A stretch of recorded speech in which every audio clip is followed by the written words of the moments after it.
刘东海没有死。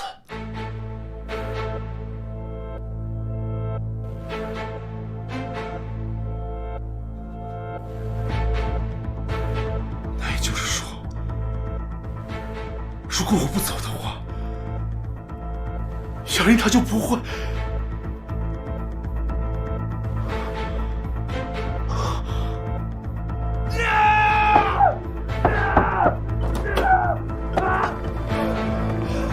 把我抓起来！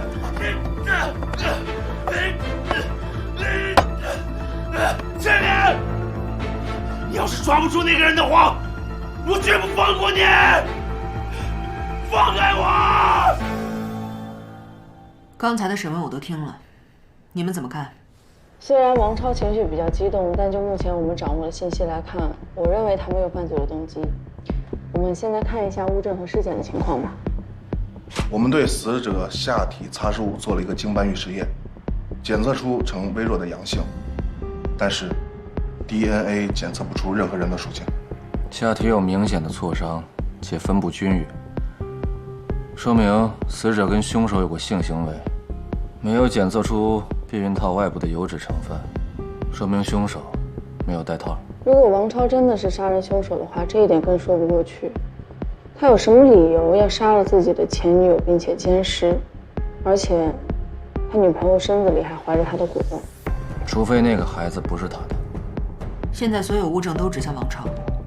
这个王超个性冲动，目前也不能排除是激情杀人。张彪，尽快拿到2个人的 DNA 比对。好的。林当，你再去走访一下赵雅琳的闺蜜，看看她那边能不能得到新的线索。雅琳压抑自己太久了，内心的枷锁好像一下子都释放了。不过王超喜欢她是真的，恋爱的时候，王超说要给她最好的生活，2个人还一起租了房子。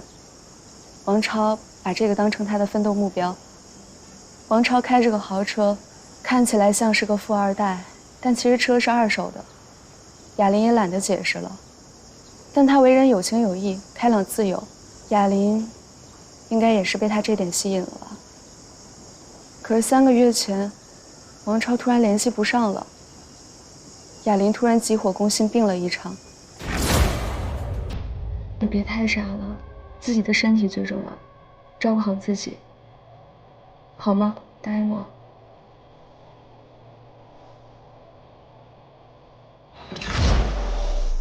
最后才知道是怀孕了。他说哪怕亡命天涯，也要跟孩子有个完整的家，甚至准备出国。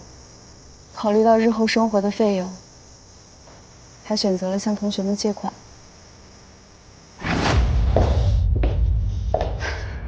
其实我可以借给你这笔钱的，我还不上的。你是我最好的朋友，我总不能害你吧。等以后同学聚会，大家一提起赵雅玲的时候，肯定会说，没想到她居然是个骗子。那你后悔了？骗子就骗子吧，也挺好，这样就可以永远都不联系，也就无牵无挂。你太傻了，就为了一个王超，值得吗？值得。他为我放弃了太多东西，这回又背上了杀人犯的罪名。没有人像他一样拿命来爱我。那你想过你舅舅吗？我知道我对不起他们，可你知道吗？我在他们家，我没有一天是快乐的。我每天都要假装很开心，舅舅舅妈每天还要在我面前假装很恩爱。我根本不知道面具下的他们到底是什么样的。其实，大家都一样，看到的不一定是真相。其实有的时候，我挺想我爸妈的，他们要是还在就好了。我就想要一个普通人的生活。后来，我终于理解了赵雅琳的痛苦。作为她最好的闺蜜，我现在能做的，就是让她在活着人的心中留下一个好印象。所以在你们第一次询问我的时候，我没有说这个情况。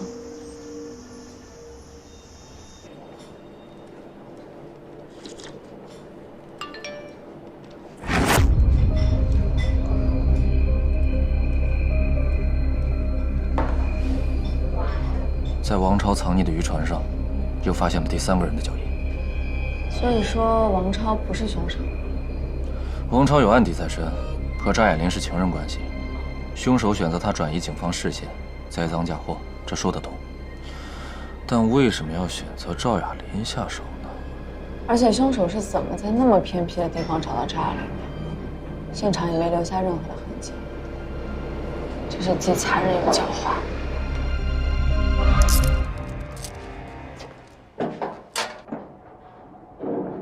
王超，赵雅琳肚子里的孩子是你的。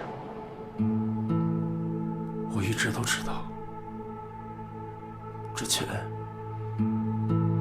我就想让他把孩子打了，让他过上正常的生活，可没想到我却害了他。爱一个人没错，但是伤了人就要负法律责任。我知道我犯了法，我也愿意接受法律的制裁，但最后我有个请求，请警官，我希望你们能早日抓到那个王八蛋。带走。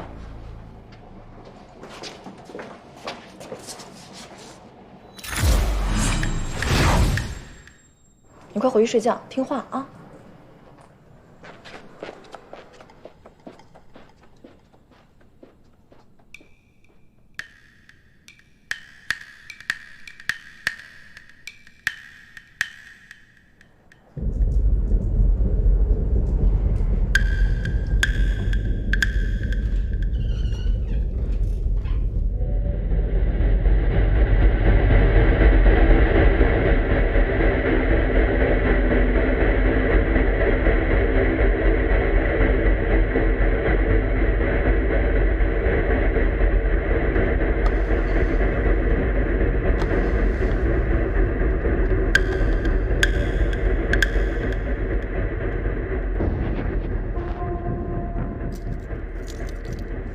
你怎么在这儿？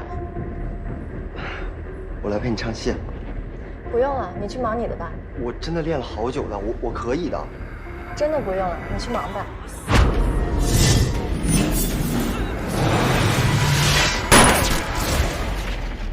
这是近10年来我们最大的恶性案件，因为死者的脸谱画像，老百姓又开始议论纷纷。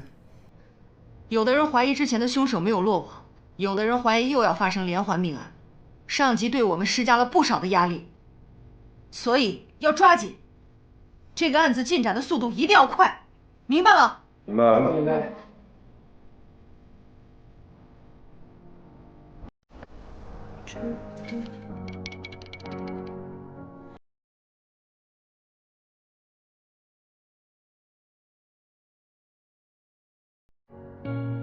爱不爱状态，放不开的姿态，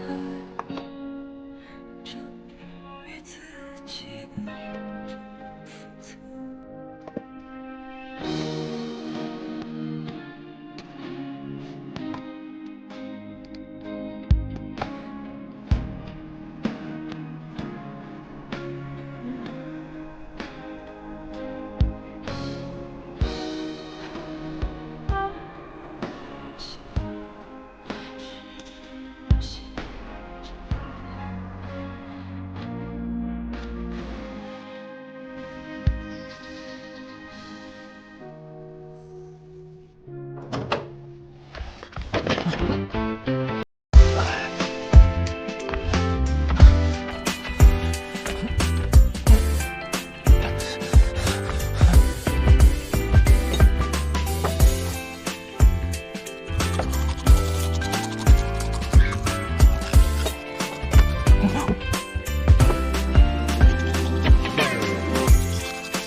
大专家，大热天的锻炼呢。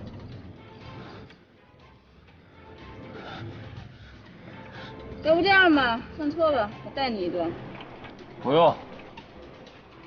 这样吧，我给你打赌，半个小时之后你得求我爬上我的车。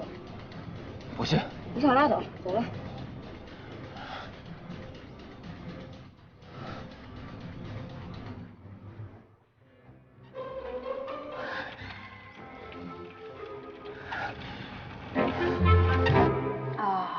爽。金大爷，这是我们龙帆市的特色，你确定不尝一下？下次吧。你吃的也太快了吧！吃饭太快，食物不能完全切割，也不能充分的和消化液融合，就不能快速的进入胃里，大脑来不及做出吃饱的反应，就会导致饮食过量，导致发胖。其实咀嚼可以帮助我们更好的消化。可以了，你别吃了，让我胖让我笨，好吧？你这样破罐子破摔是找不到男朋友的。你怎么知道我没男朋友？你有男朋友会和我一个大男人合住吗？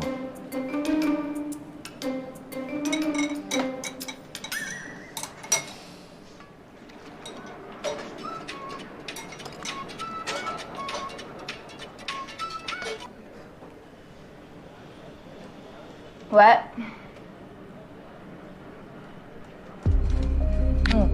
好，我知道了，马上过去。李队打来电话，说城中村河西街发生一起入室杀人案件。死者脸上有什么异样？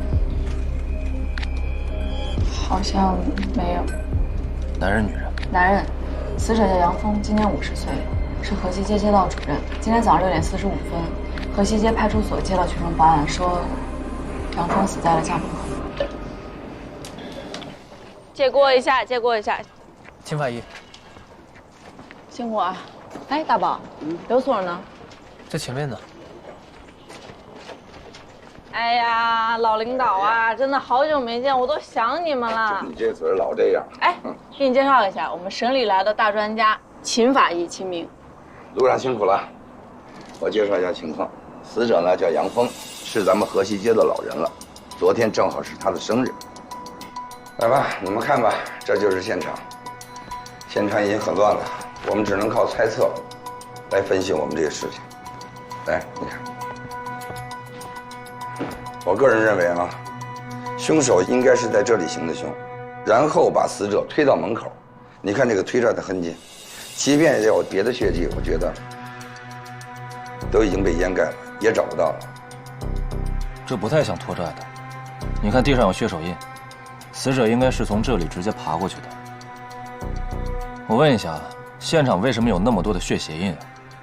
我们在接到报案之前，很多路过的群众认为死者还能有救，就进入了房间，所以现场就被严重的破坏了。这里面很可能也有凶手的嫌疑，有办法对那天进入现场的群众做一个排查吧？不太可能。但是你看这个酒没有？我认为凶手是以送礼为名，得入房间以后才得以行凶。这不一定，也有可能是死者自己拿出来准备喝的。总之，对上面的指纹做一个检测。我们先看血啊，是大片的滴落状血迹，不是喷溅状，说明呢受伤的是重要脏器，没有伤到大动脉。然后呢，这样的血迹呢，显然死者在这里停留了一段时间，然后爬向了门口。啊，对了，血迹的 DNA 做过检测了吗？做过了，我们一共提取了25份血迹，但是呢，血样里面呢，除了死者以外，没有任何其他别人的血迹。那外面有监控吗？城中村马上就要被拆迁了，所有监控半个月以前被移除了。那就没有办法确定其他的痕检区域了，所以我要提取周边人的血样。啊，进行比对吧。我们没有 DNA， 提取周边人的血样有用吗？你先取啊，我有办法。大专家，你呢可能刚来，不了解这儿的情况。城中村呢比较特殊，对吧，刘所？来这儿的呢大部分都是外地的打工者，然后他们呢普遍法律意识比较淡薄，出现什么问题呀、矛盾啊，他们解决的方式经常是违法的。哦，你说的和提取样本有什么关系吗？因为城中村处在一个拆迁的阶段，民众矛盾容易激发，杨峰又处在一个很敏感的岗位，如果处理不当，不排除引发群体事件。而且我们警力确实有限，你要大面积的取样，实在是有点强人所难。警力有限，不就应该做更有效率的事情吗？不是，我们在现场就没有做有效率的事情吗？重证据轻口供呢，早就是现场的侦破思路了，这才是法医科学的用武之地。你就算现场情况再复杂，也不能干扰了侦破思路，知道吗？这样吧，杨峰有个弟弟叫杨雷，一直在外面打工，待会儿会过来认尸，我们先去看看。走。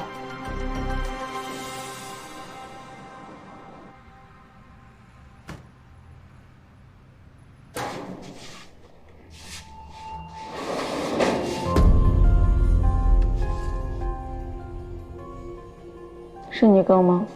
是。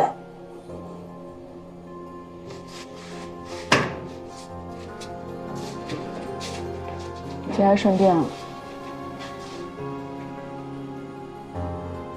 杨雷，在你的印象里，你哥有没有跟你说过他得罪了什么人，或者是有什么仇家？我哥是个老实人。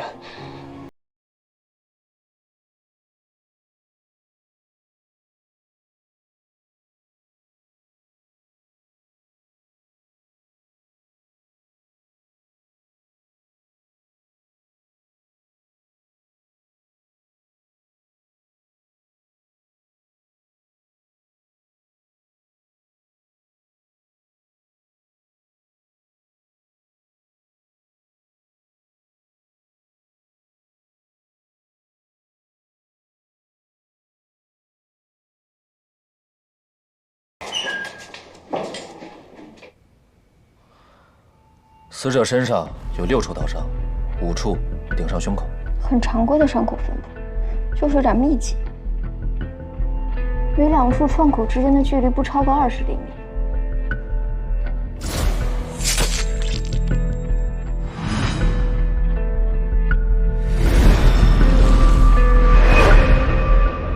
最后一刀呢，直接进入胸腔，顶上了心包，心脏破裂。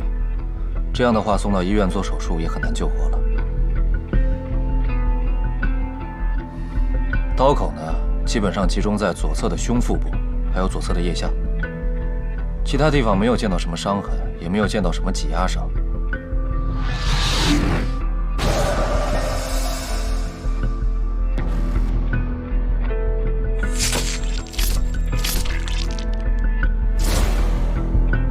说明凶手是右手拿刀和他正面接触的。死者杨峰左侧身中6刀，3处在肌肋部，3处在腋下，其中有2刀直接砍断了肋骨，最后1刀是致命伤，直接捅破了心脏。凶手的力气很大。伤口的位置显示，凶手应该是右手持刀，和他正面接触。有没有可能是凶手先刺向了杨峰左侧上腹肌肋骨，然后杨峰爆头性闪躲，最后把左侧的腋部暴露给了凶手？我们在沙发的后侧发现了大量的滴落血迹，如果凶手把杨峰逼到这个位置进行行凶，他就没有地方躲避了，只能反射性的抵抗。杨峰的这6处损伤，每2处创口之间的距离不超过20厘米，也是说明了这个问题。可杨峰确实是在室内遇袭的。酒瓶包装盒上查出指纹了吗？指纹只检测到杨峰的，没有凶手指纹。凶手要么是擦掉了，要么是戴着手套，肯定是有备而来。看来刘所之前推断的没错，凶手应该是借着送礼的名义敲开了杨峰的门。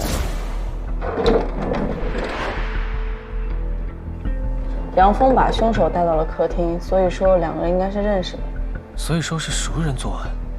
杨峰主管的是城中村的拆迁事宜，中间牵扯到很多利益者，凶手或许就在其中之一。物证调查有没有进展？根据尸体的伤口来看，皮肤上没有发现护手的印痕。你说没护手？有什么问题吗？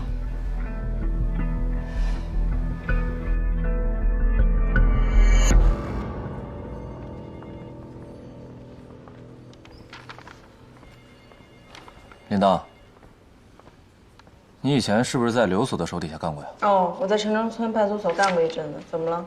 那里有卖刀具的店铺吗？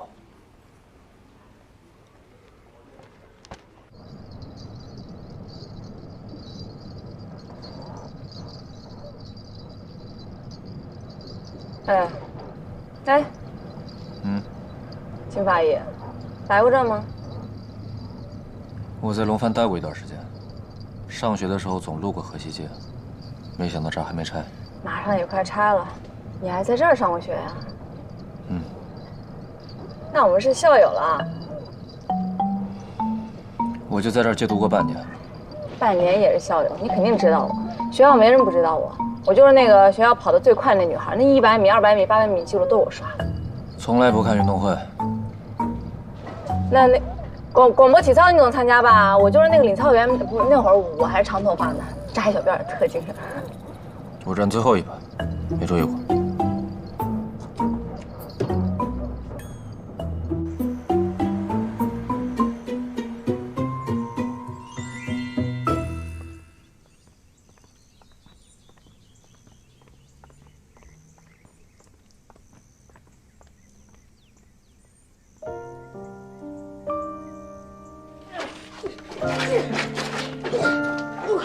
你不是会跟死人说话吗？你让他晚上来，我再抢过来呀！他爸爸都不要他，他只配和死人一起玩。干嘛呢？不许输人！怎么样？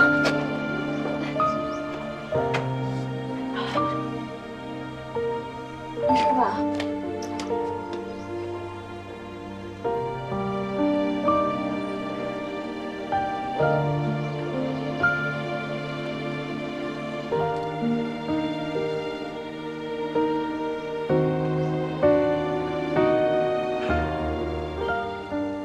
干嘛呢？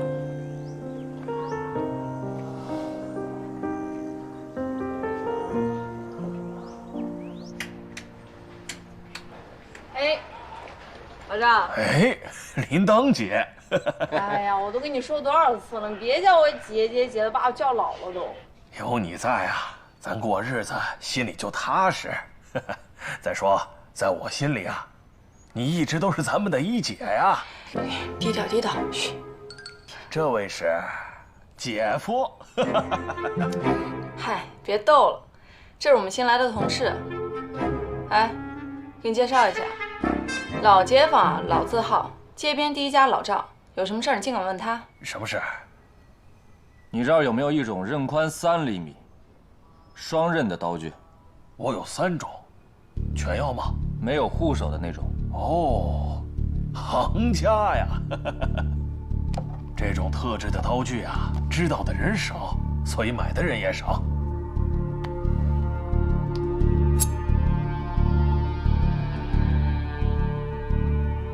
你有最近这1个月的购买名单吗？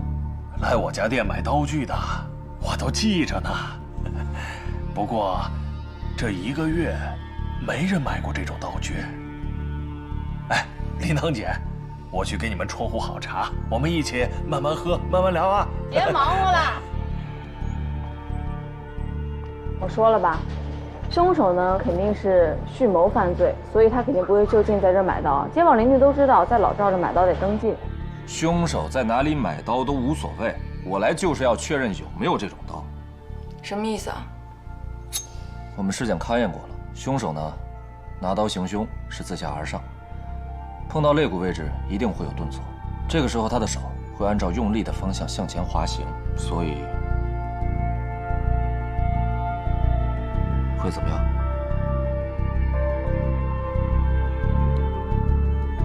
所以，凶手右手的虎口有可能会受伤。没错，很可能会在现场留有血迹。不光现场，如果他逃跑的话，案发现场的周围可能也会有血迹。分离血样需要时间，我建议刘所带1队人，我们带1队人，1队在家里查，1队在附近查。所以你绕了这么一大圈，就是想让我说服刘所是吧？重新取样的重要性我已经说明了，做不做是你的事儿。秦专家，是不是在你的眼里，只有你一个人在处理，我们这些人都不作为啊？我只是想说，明明有更科学、更可靠的方法，为什么还要用上个世纪的做法？你没有在基层干过，不知道基层民警的辛苦。我们什么鸡毛蒜皮的事都要管。你有你的理论，我有我的方法，随便吧。你用你的脑子，我出我的蛮力，行了吧？让一下，让一下。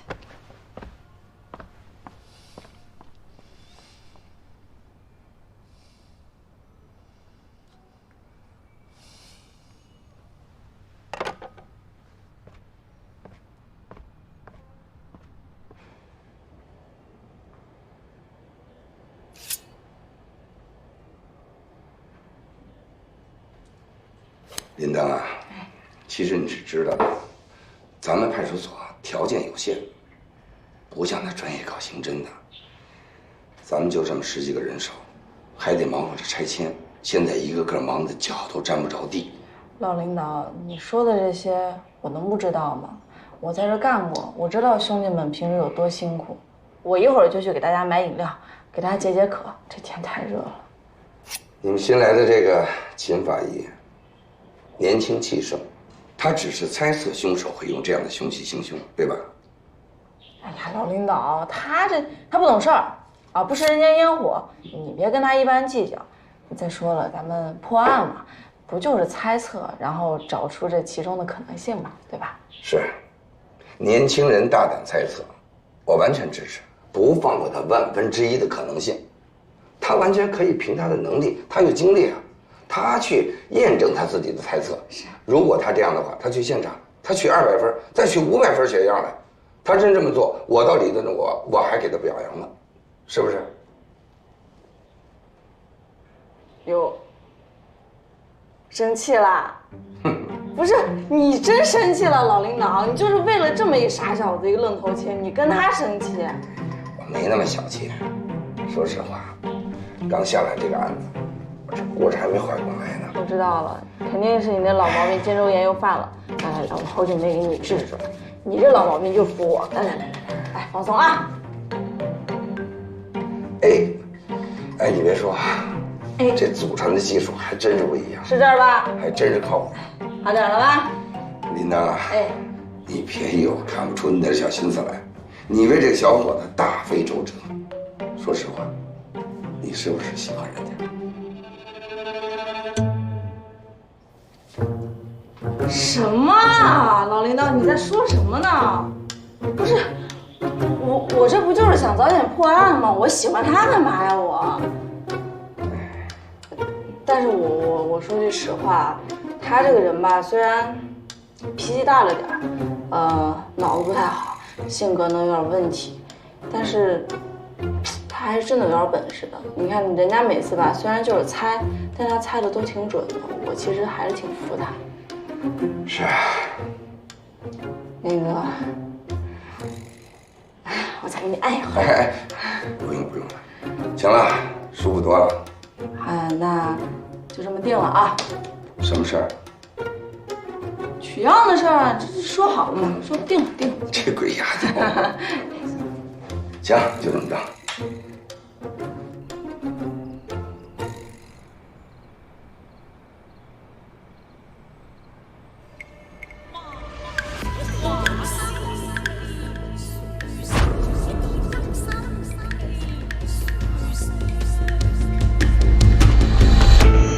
金法医，这么晚了，你上哪儿去啊？抄近路回家，有事啊？哦，你最近是不是又生铃铛姐气了？没有啊，我怎么会跟她计较呢？我听说她今天就已经在准备取样的事情了，而且她……听谁说的？真的，她今天下午就去派出所找了刘所，肯定是因为取样的事儿。哎呀，她就这样，事儿也做了，嘴还硬。啊，你是去哪儿啊？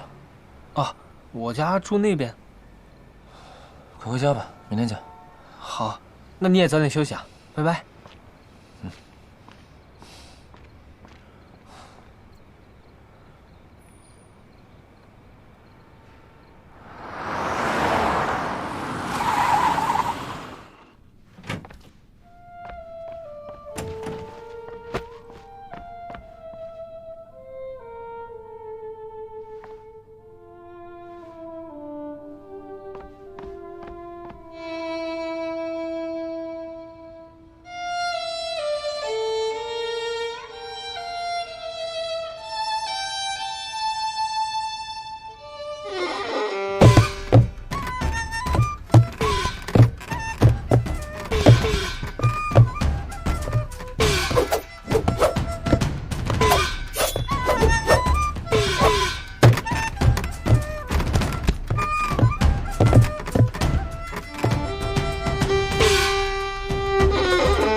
拆房子呀你！